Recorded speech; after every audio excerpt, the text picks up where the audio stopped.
చౌడేశ్వరీదేవి జ్యోతిష్యాలయం ప్రముఖ జ్యోతిష్యులు కాళికాదేవి ఉపాసకులు జ్యోతిష్య పండిత్ ఎంకే శాస్త్రి గారు మీ హస్తరేఖలు ముఖ లక్షణము ఫోటో జాతకం చూసి మీ జీవిత సంపూర్ణ భవిష్యత్తు తెలపగలరు. మీకు ఎటువంటి సమస్యలు ఉన్నా చౌడేశ్వరీదేవి పూజలు చేసి పరిహారం చేయగలరు. స్త్రీ పురుష వశీకరణం 100% గ్యారంటీ. సెల్ 9481312761. నమస్తే folks, welcome to my channel. Folks, మనసు చెడుతో నిండిపోయినప్పుడు మంచి చెప్పేవారు శత్రువులుగాను, చెడు చెప్పేవారు శ్రేయోభిలాషులుగాను కనబడతారు. అసలు నేను ఈ మాట చెప్పడానికి గల కారణం Pawan Kalyan versus Telugu cinema industry ఇష్యూనే.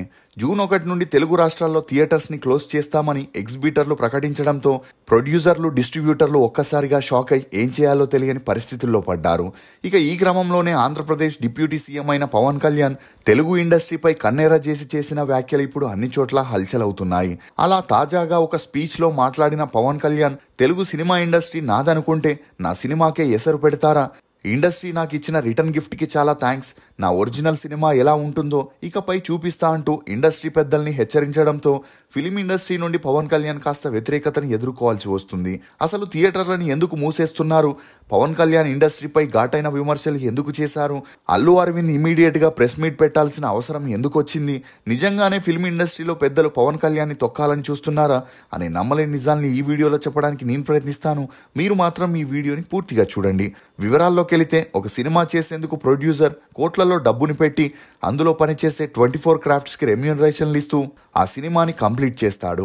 అలా సినిమా మొత్తం కంప్లీట్ అయ్యాక తను పెట్టిన ఖర్చుతో పాటు కొంత ప్రాఫిట్ చూసుకొని డిస్ట్రిబ్యూటర్స్కి అమ్ముకుంటాడు. అలా ఆ డిస్ట్రిబ్యూటర్ 2 తెలుగు రాష్ట్రాల్లో ఉన్న థియేటర్స్ యాజమాన్యానికి, అంటే ఎగ్జిబిటర్స్కి రోజుకి రెంట్ చొప్పున మాట్లాడుకొని ఆ సినిమాని రిలీజ్ చేస్తాడు. ఇక ఇండస్ట్రీలో కొంతమంది ప్రొడ్యూసర్లే డిస్ట్రిబ్యూటర్లుగాను, ఎగ్జిబిటర్లుగాను వ్యవహరిస్తున్నారు. ఎందుకంటే థియేటర్స్ ఓనర్స్ థియేటర్స్ని రన్ చేసే పరిస్థితుల్లో లేనప్పుడు ఈ బడా ప్రొడ్యూసర్లు ఆ థియేటర్స్ని మినిమం 10 సంవత్సరాలు లీజుకేసుకొని తమ సినిమాల్ని మరియు ఇతర ప్రొడ్యూసర్ల సినిమాల్ని కూడా రిలీజ్ చేస్తుంటారు. ఇక ఈ క్రమంలోనే ప్రొడ్యూసర్ దిల్ రాజు చేతిలో 37 థియేటర్లు, సురేష్ ప్రొడక్షన్ చేతిలో 50 థియేటర్లు, అల్లు అరవింద్ చేతిలో 15 థియేటర్లు, అశ్విని దత్ చేతిలో 15 థియేటర్లు, మైత్రి మూవీ మేకర్స్ చేతిలో 70 థియేటర్లు ఉన్నాయి. ఇక ఇదిలా ఉంటే 5 ఏళ్ల క్రితం, అంటే కరోనా రాకముందు తెలుగు రాష్ట్రాల్లో 3500 వరకు సింగిల్ స్క్రీన్స్ ఉండేవి. కానీ కరోనా తర్వాత, అంటే 2025 నాటికి 1300కి తగ్గిపోయాయి. ఎందుకంటే ఓటీటీలకి అలవాటు పడ్డ ప్రేక్షకులు థియేటర్లోకి సినిమా చూడడానికి వెళ్ళకపోవడం ఒక కారణమైతే, వచ్చిన కలెక్షన్స్లో థియేటర్స్ యాజమాన్యానికి న్యాయమైన పర్సంటేజ్ దక్కకపోవడం మరో కారణం. దీంతో ఇప్పుడు థియేటర్ యజమానులు తమకి రెంట్స్ కానీ పర్సంటేజ్ కానీ వద్దని 50% షేర్ ఇవ్వాలని డిమాండ్ చేస్తున్నారు. అంటే ఒక సినిమా రిలీజ్ అయి రోజుకి 40 లక్షలు వసూలు చేస్తే ఇంతకుముందు ప్రొడ్యూసర్లు ఎగ్జిబిటర్లకి ₹1,00,000 ఇచ్చేవారు. కానీ ఇప్పుడు 50-50 షేరింగ్, అంటే 40 లక్షల్లో 20 లక్షలు ఇస్తేనే తాము థియేటర్స్ని రన్ చేస్తామని, లేకుంటే మూసేస్తామని డిమాండ్ చేయడంతో ప్రొడ్యూసర్లు ఎగ్జిబిటర్లతో కలిసి మీటింగ్ పెట్టగా అందులో ప్రొడ్యూసర్లు కష్టపడి కోట్ల డబ్బుని అప్పుగా తీసుకొచ్చి షూటింగ్ని కంప్లీట్ చేసి ఆ సినిమాని జనాలకి చేర్చే క్రమంలో థియేటర్ ఓనర్స్ని కాంటాక్ట్ అవుతారు. అలా రోజు రెంట్ బేస్ మీద 20,000 నుండి ₹1,00,000 ఫిక్స్ చేసి మూవీని రిలీజ్ చేస్తూ వారు ఖర్చు పెట్టిన డబ్బుల్ని రికవరీ చేసేందుకు నానా ప్రయత్నాలు చేస్తుంటారు. కానీ ఇప్పుడు ఎగ్జిబిటర్స్ వచ్చే కలెక్షన్స్ లో షేరింగ్ కావాలని అడగగా ఏ ప్రొడ్యూసర్లు కూడా మరింత నష్టపోయేందుకు సిద్ధంగా లేకపోవడంతో వారు థియేటర్ ఓనర్స్ డిమాండ్స్ ని తిరస్కరిస్తున్నారు. ఇక ఇదే విధంగా ఎగ్జిబిటర్లు తమ బాధని చెప్పుకుంటూ సినిమా వసూల్లో ఎంత వచ్చినా థియేటర్ల అద్దెను మాత్రం నిర్మాతలు, డిస్ట్రిబ్యూటర్లు పెంచడం లేదని, ప్రభుత్వాల నుండి జీవోలు తెచ్చుకొని టికెట్ ధరలు భారీగా పెంచుకొని లాభపడుతున్నారని, అందులో తమకి ఎటువంటి వాటా దక్కడం లేదని, అదనపు షోలు, బెనిఫిట్ షోల వల్ల తమకి పైసా ఆదాయం రావడం లేదని, అద్దె కూడా పెంచట్లేదని, ఇకపైన షేరింగ్ విధానంలో అయితేనే థియేటర్లు ఇస్తామని, లేదంటే మూసేస్తామని కరాఖండిగా చెప్పడంతో ఈ వార్తలు అన్ని చోట్ల వైరల్ అవుతున్నాయి. అంతేకాకుండా మల్టీప్లెక్స్ లో చాలా కాలంగా షేరింగ్ విధానమే అమల్లో ఉందని, 40-60 షేరింగ్ ఇప్పుడు తమకి కూడా వర్తింపజేయాలని సింగిల్ స్క్రీన్ యజమానులు చెప్పడంతో ప్రొడ్యూసర్లైన దిల్ రాజు, సురేష్ బాబు, నాగవంశీ, దానయ్య, ఏఎం రత్నం లాంటి వారు షేరింగ్ విధానం కుదరదని చెప్పుకొచ్చారు. అలా తాము సినిమాలో ఎఫర్ట్స్, డబ్బుని ఇన్వెస్ట్ చేస్తే ఆ సినిమాని ప్లే చేసిన థియేటర్ యాజమాన్యానికే 40% షేర్ ఇస్తే ఇకపై తాము సినిమాల్ని తీయలేరని, ఇల్లు వాకిల్ని అమ్ముకొని అప్పుల్ని కట్టుకోవాల్సి వస్తుందని, అందుకే ఈ షేరింగ్ విధానాన్ని అంగీకరించమని, ఏం చేసుకుంటారో చేసుకోమని ప్రొడ్యూసర్లు తెగేసి చెప్పడంతో అందుకు ఎగ్జిబిటర్ థియేటర్లు 10 రోజుల్లో మా డిమాండ్ ని అంగీకరించకపోతే జూన్ 1 నుండి సింగిల్ స్క్రీన్లని మూసేస్తామని చెప్పిన ప్రొడ్యూసర్లు వారి డిమాండ్స్ కి ఒప్పుకోకపోవడంతో థియేటర్ ఓనర్స్ కి ఏం చేయాలో తెలియని పరిస్థితుల్లో పడ్డారు. ఇక ఈ క్రమంలోనే జూన్ 1 నుండి సినిమా థియేటర్లు మూసేస్తున్నారనే న్యూస్ బయటికి రావడంతో జూన్ 12న పవన్ కళ్యాణ్ మూవీ అయిన హరిహర వీరమల్లు రిలీజ్ అవుతున్న క్రమంలో ఈ ఇష్యూపై స్పందించిన పవన్ కళ్యాణ్ తెలుగు సినీ ఇండస్ట్రీకి నేరుగా వార్నింగ్ ఇచ్చారు.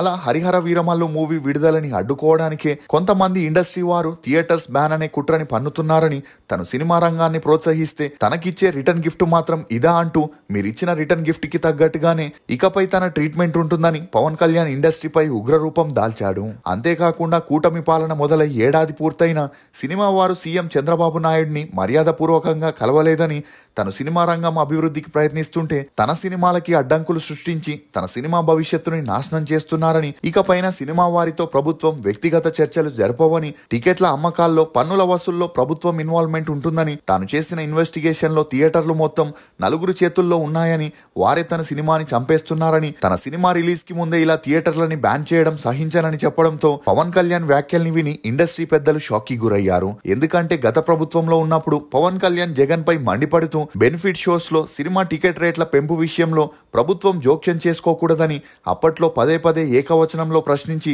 ఇప్పుడు మాత్రం సినిమా టికెట్ల రేట్స్ విషయంలో ప్రభుత్వమే నిర్ణయం తీసుకుంటుందని, అంతేకాకుండా థియేటర్లో అమ్మే స్నాక్స్, వాటర్ బాటిల్స్ ప్రైజెస్ ని కూడా ప్రభుత్వమే నిర్ణయిస్తుందని చెప్పడంతో ఇండస్ట్రీ మొత్తం కన్ఫ్యూజన్ లో పడ్డారు.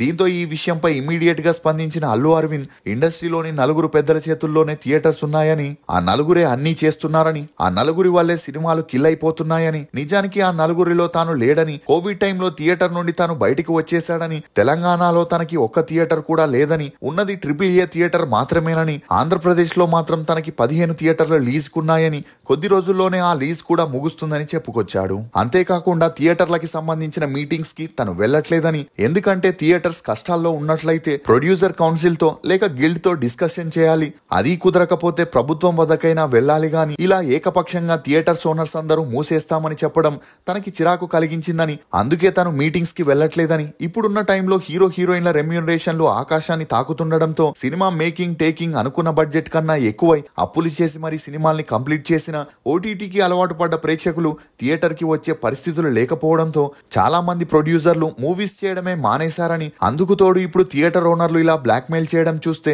వారు కూర్చొని ఉన్న కొమ్మని వారే నరుక్కుంటున్నారని, అంతేకాకుండా పవన్ కళ్యాణ్ మూవీ జూన్ 12న రిలీజ్ అవుతుందని తెలిసే థియేటర్స్ వారు అందరినీ బెదిరించడానికి ప్లాన్ చేశారని, ఇది కరెక్ట్ కాదని, థియేటర్స్ ఇష్యూలో తనకి సంబంధం లేదని, ఇందులోకి తనని లాగకండి అంటూ అల్లు అరవింద్ చెప్పడంతో పవన్ కళ్యాణ్ వర్సెస్ తెలుగు ఇండస్ట్రీ అనే పరిస్థితి ఏర్పడింది. ఇక ప్రొడ్యూసర్లు థియేటర్ ఓనర్స్ ఇష్యూలో ఇప్పట్లో సొల్యూషన్ కనిపించకపోవడంతో హరిహర వీరమల్లు మూవీ టీం తమకి వేరే దారి లేక సెప్టెంబర్ 25కి ఆ మూవీని పోస్ట్ పోన్ చేస్తూ కొత్త డేట్ ని కూడా అనౌన్స్ చేయడంతో పవన్ కళ్యాణ్ ఫ్యాన్స్ అందరూ నిరాశకి గురయ్యారు. ఎందుకంటే చాలా సంవత్సరాల తర్వాత తమ అభిమాన హీరోని బిగ్ స్క్రీన్ లో చూసుకోవాలని అందరూ ఆతృతగా ఉన్నప్పుడే సెప్టెంబర్ కి పోస్ట్ పోన్ చేయడంతో ఇందుకు కారణమైన ప్రొడ్యూసర్లు ఎగ్జిబిటర్స్ పై తమ ఆగ్రహాన్ని వ్యక్తం చేస్తున్నారు. ఇదిలా ఉంటే ఈ issue single screen theatres owners నుండి స్టార్ట్ అయింది కాబట్టి వారు కాంప్రమైజ్ అయి ప్రొడ్యూసర్లు డిస్ట్రిబ్యూటర్ల ప్రాబ్లమ్స్ ని అర్థం చేసుకుని మునపటిలాగే కొనసాగితే మళ్ళీ సినిమా ఇండస్ట్రీ 3 పువ్వులు 6 కాయల్లా ఉండే ఆస్కారం ఉంటుంది. లేదంటే సింగిల్ స్క్రీన్ ప్లేస్ లో మల్టీప్లెక్స్ లు వచ్చి వాటి ధరలు ఇంకా పెరిగి ప్రేక్షకులు థియేటర్ కి వెళ్లకుండా ఇంట్లోనే ఓటీటీకి పరిమితమయ్యే పరిస్థితి ఏర్పడుతుంది. దీంతో కొన్ని రోజుల తర్వాత మూవీస్ ని తీసేందుకు ప్రొడ్యూసర్లు ముందుకు రాక ఓటీటీస్ లోనూ మూవీస్ రిలీజ్ అవ్వక సినిమా ఇండస్ట్రీ కిల్ అయ్యే పరిస్థితి రావచ్చు. ఈ ఇష్యూలో మీరేమనుకుంటున్నారో మీ అభిప్రాయాన్ని కమెంట్ సెక్షన్ లో తప్పకుండా తెలియజేయండి. ఎన్నో టీ రుచులతో మీరు అలసిపోయి ఉంటారు. అందుకే మీకోసం బేబర్ చాక్లెట్ ని తీసుకొస్తున్నాం. ఇది రుచికి రుచి, ఆరోగ్యానికి ఆరోగ్యం. ఇందులో ఉండే ఫ్లవనాయిడ్లు రక్తనాళాలని వృద్ధి చేసి గుండె ఆరోగ్యాన్ని పెంచుతుంది. చాక్లెట్ టీ తాగడం ద్వారా ఒంట్లో కొవ్వు పెరగడాన్ని నియంత్రిస్తూ మతిమరుపుని కూడా తగ్గిస్తుంది. అమెజాన్, ఫ్లిప్కార్ట్ లో కూడా అవైలబుల్ గా ఉన్నాయి. కానీ మన వెబ్సైట్ లో ఆర్డర్ చేసుకుంటే మంచి ఆఫర్స్ ఉన్నాయి. ఫోక్స్, నువ్వు చేసే పని నీకు సంతోషాన్ని ఇస్తుంటే మరెవరి అభిప్రాయాన్ని పట్టించుకోవాల్సిన అవసరం లేదు. ఇది ఫోక్స్ తెలుగు ఇండస్ట్రీ థియేటర్స్ ఇష్యూలోని కొన్ని నమ్మలేని నిజాలు. ఈ వీడియో మీద మీ అభిప్రాయాన్ని కమెంట్ సెక్షన్ లో తప్పకుండా తెలియజేయండి. మేము చేసిన ఈ వీడియో మీకు నచ్చినట్లయితే ఒక లైక్ ద్వారా మీ సపోర్ట్ ని మాకు తెలియజేయండి. For more interesting videos please subscribe to CR voice. Thank you.